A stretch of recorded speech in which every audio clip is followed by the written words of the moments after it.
Science और technology के इस युग में कुछ भी कर पाना आसान हो गया है, लेकिन कुछ ऐसी घटनाएं और कुछ ऐसी जगह हैं जिनको एक्सप्लोर करना साइंस के भी बूते से बाहर है। और ऐसी ही एक जगह है भारत के वृंदावन में स्थित निधि वन। वृंदावन जो कि श्री कान्हा जी के बचपन की अटकेलियों का साक्षी रहा है, वहीं के निधि वन में माना जाता है कि कान्हा जी आज भी आते हैं।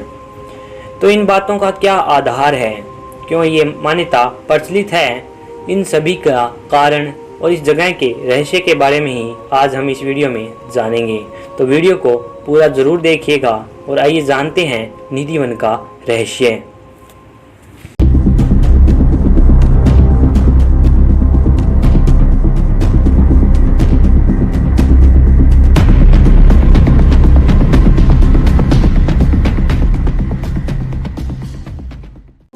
धार्मिक नगरी वृंदावन में निधि वन एक अत्यंत पवित्र रहस्यमयी धार्मिक स्थान है। यहाँ की मान्यता है कि निधि वन में भगवान श्री कृष्ण राधा संग आज भी अर्धरात्रि के बाद रास रचाते हैं और रास के बाद निधि वन परिसर में स्थापित रंग महल में शयन करते हैं। यही कारण है कि सुबह खुलने वाले निधि वन को संध्या आरती के पश्चात बंद कर दिया जाता है। उसके बाद वहाँ कोई नहीं रहता है। वृंदावन में सबसे ज्यादा बंदर कहीं हैं तो वो यही हैं, लेकिन जैसे ही संध्या होती है सभी बंदर यहाँ से चले जाते हैं।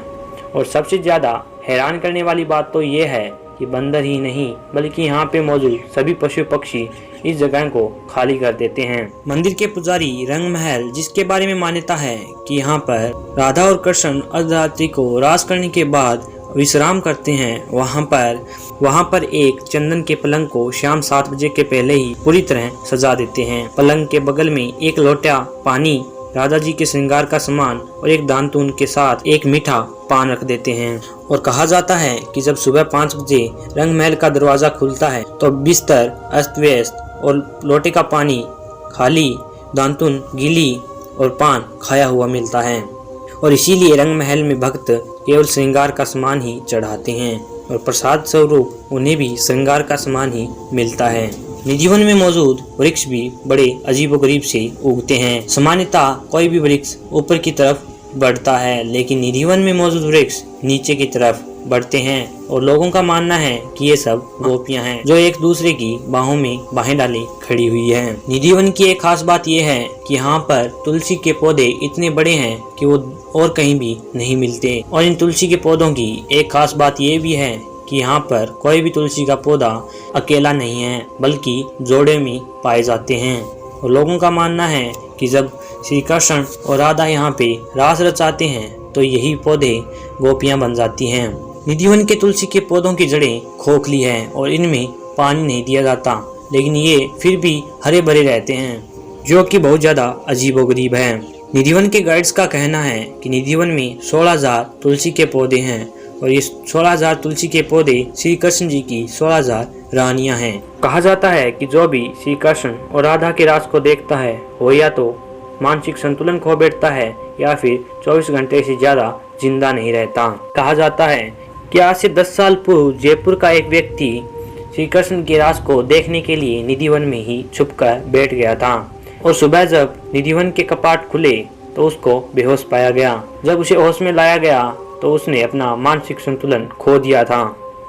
ऐसी एक कहानी वहाँ के एक पागल बाबा की है।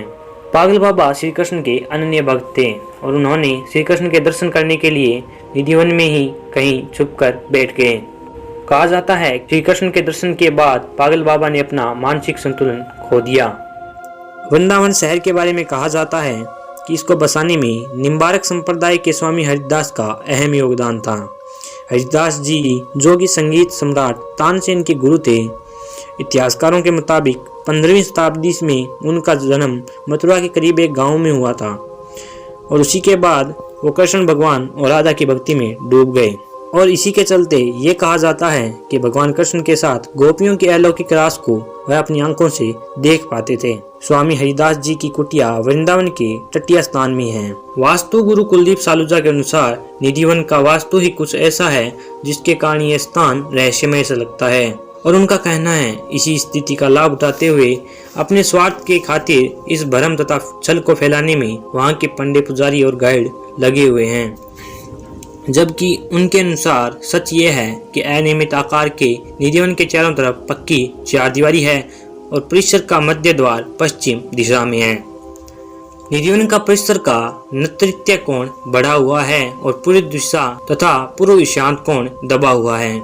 गाइड जो 16,000 वृक्ष होने की बात करते हैं वह भी पूरी तरह झूठ है, क्योंकि परिसर का आकार इतना छोटा है कि 1600 वृक्ष भी मुश्किल से होंगे और छतरी की तरह फैलाव के लिए कम ऊंचाई के वृक्षों की शाखाएं इतनी मोटी एवं मजबूत नहीं है कि दिन में दिखाई देने वाले बंदर रात्रि में इन पर विश्राम कर सकें। इसी कारण वे रात्रि को यहाँ से चले जाते हैं।